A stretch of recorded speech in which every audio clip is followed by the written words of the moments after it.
pakiramdam ng labanderang si Malu, tinambakan siya ng mga hamon sa buhay. Pero ang mantsang iniwan ang kahirapan, kinusot piga niya para sa mas maliwanag na hinaharap. Mula kasi sa pagsisikap niya bilang labandera, nakapagpatapos lang naman siya ng 6 na anak na ngayon pare-pareho ng professional. Yung pangarap ko maputol yung ugat na pagiging katulong. Naputol ko. Sa mga nagkakandak-kuba-kuba na riyan sa pagbabanat ng buto, kung minsan naiisip nyong may patutunguhan pa ba ang lahat ng inyong pagod, baka ang kwento ng labanderang ito ang maging sagot.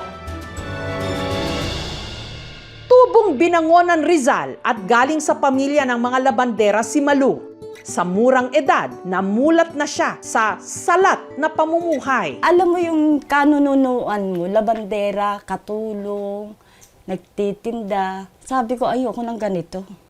Dahil kapos, elementary lang ang kanyang natapos. 16 anyos lang daw si Malu nung siya'y nag-asawa.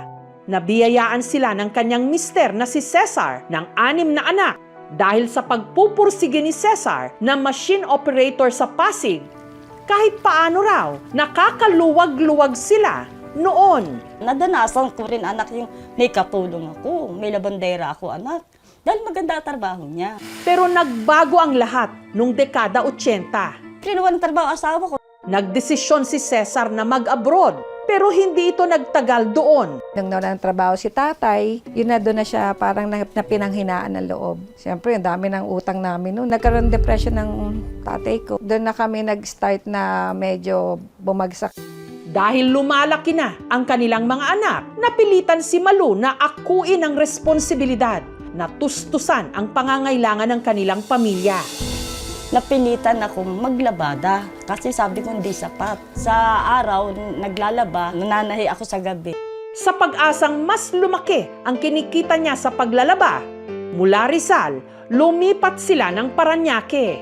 Magkano lang isang araw doon? 30. Sabi ko sa mister ko, lumipat tayo ng Parañaque. Doon 60 ang isang araw. Alam mo ba na naging model student ako? Kasi nga, labandera nanay ko, kaya ang ganda-ganda ng damit ko, ang puti-puti. Doon ako nag-umpisa naging proud kay nanay ko. Wala pa washing machine, mano-mano. Ang ginagawa ko kasi, ikukula ko yung damit, lalagyan ko ng kamyas tsaka asin. Ang puti. At flex lang daw niya, kahit halos buong araw siyang magkusot piga, ang kanyang kamay, makinis at malambot pa rin. Hindi ako naglo-lotion. Ang katwiran ko, kaysa gamitin ko, sa mga anak na lang. Bagamat hindi niya ikinakahiya ang kanyang trabaho, pag-aamin ni Malu, may mga pagkakataong hindi niya maiwasang manliit sa kanyang sarili. Maniniwala ka, labandera ko. Nakapag-abroad ang anak niya, ako naging labandera niya. Sabi ko nga, ang buhay talagang gulong.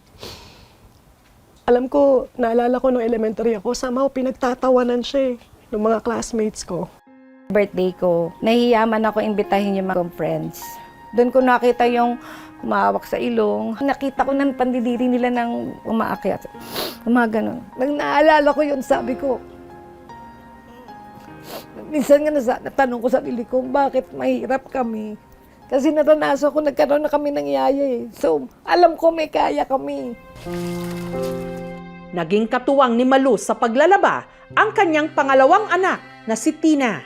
Priority namin yung paglalaro para mabuhay kami kaysa maglaro. Gusto niya kami makapagtapos para nga stop na yung magiging alipin namin. Habang ang panganay naman na si Apple, nagsumikap para magka-scholarship. Pag wala ng school, nasa-summer job naman ako. Basta hindi ako titigil hanggat wala akong walang trabaho. Kailangan may kitain ako. Or else wala akong baon. Nakikita niya nahihirapan ako. Kaya sabi niya, Nay, darating ang panahon.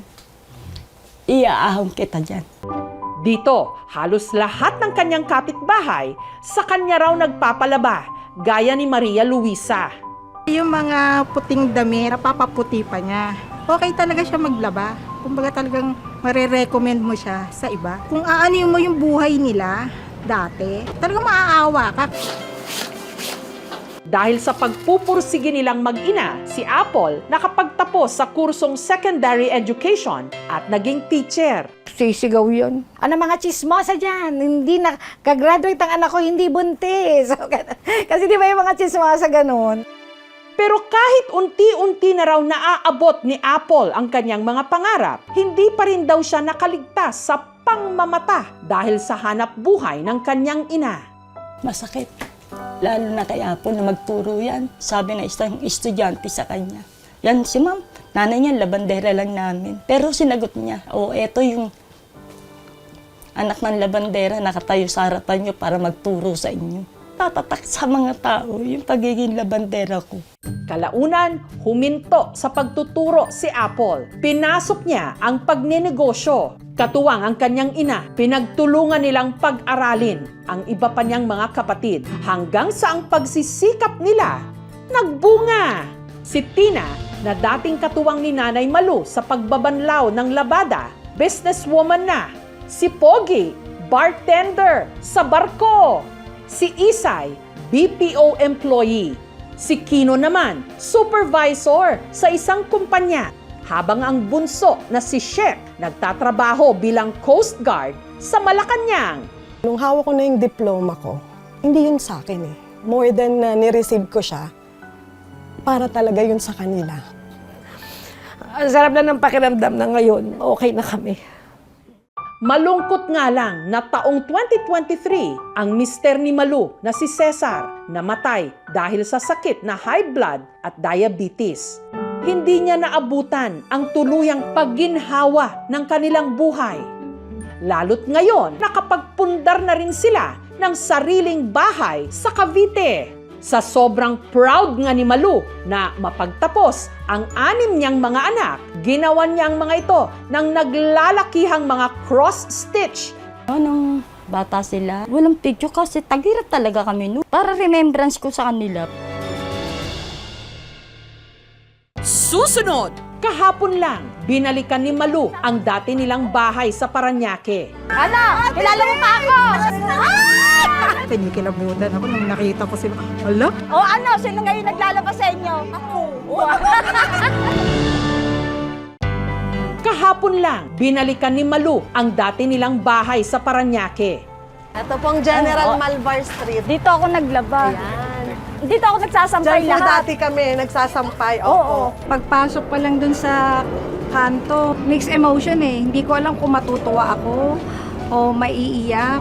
Kasi maiiyak ako kasi bumalik yung memory ng hirap namin before. Masyado niyang pinatatag yung buhay namin, yung sarili namin.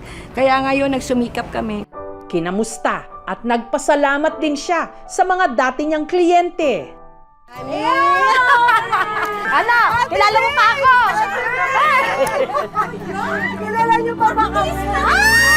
Madali ka na! Mapunta ka sa camera! Huwag mo ako pahiya! O ano, sino ngayon naglalabas sa inyo? Ako. Nanay naglalakad. payat, pero ko po. Lakas niya. Kasi ang lakas niya. Ano pa, diba? Sa lubig, umaga hanggang gabi, no? Grabe, madaling araw.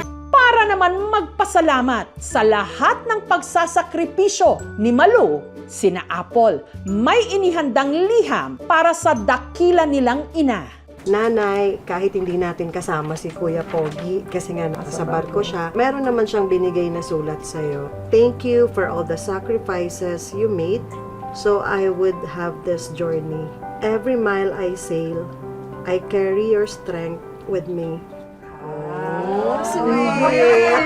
Para ka na rin nasa barko, Nay. Ay, mahirap din palang may pinag-anak mo, nag-i-English, di mo maintindihan. Nay, taos puso kung pagmamalaki na dakila kang ina. Salamat, Nanay Malu. I love you very much, Nanay. Proud ako kahit papano dahil kahit na naglabada si Nanay, naging maayos ang buhay namin. Siya ang labanderang de campanilla para sa akin. I love you, Nanay. I'm grateful kay God, una, kasi binigyan niya ako ng ganong nanay. Yung nanay na selfless. I will never regret na nagkaroon ako ng labanderang nanay. Sobrang hirap namin, nakaraos kami. Inspirasyon ka namin dahil sa paglalaba mo, nakatapos kami. Hindi yung sagabal yung kahirapan. Kayanin mo, pilitin mo. Akin lang talaga sa mga nanay, pagsikapan. Tapos yung mga bata, lunginin yung nanay nyo, magulang nyo kasi nagpapakairat para makatapos kayo. Binilang man ang bawat piraso ng labada. Hindi na mabilang ang mga sakripisyong tiniis ni Malu. Pero sa bawat kusot at bawat piga at bawat patak ng pawis, anim-anim na mga diploma ang kanyang isinampay.